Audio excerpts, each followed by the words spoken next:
Истината, мила, е, че хората, с които се заобграждаш, могат да разрушат или да изградят увереността ти.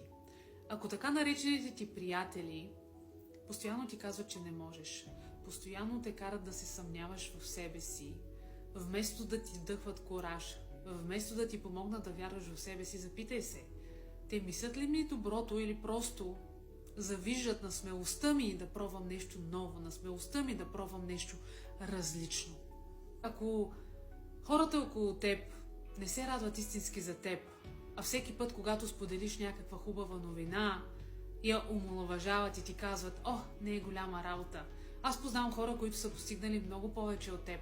Не се въодушевявай за тази нова връзка, не се знае той какъв ще излезе накрая.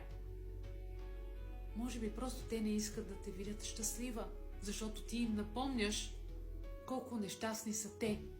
Ако приятелите ти винаги те карат да се чувстваш зле, когато реално ти се харесваш, когато си излязла с нова хубава прическа или си облякла нова хубава рокля, вместо да ти кажат: "О, изглеждаш прекрасно", те ти казват: "Не ти стои добре."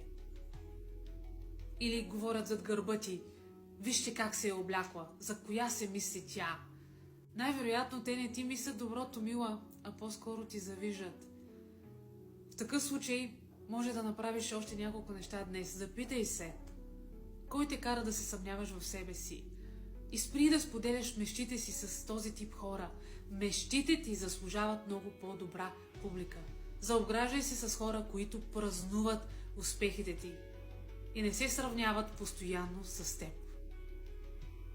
Помни, че ти заслужаваш хора, които се радват на светлината ти, а не се опитват да те принизят.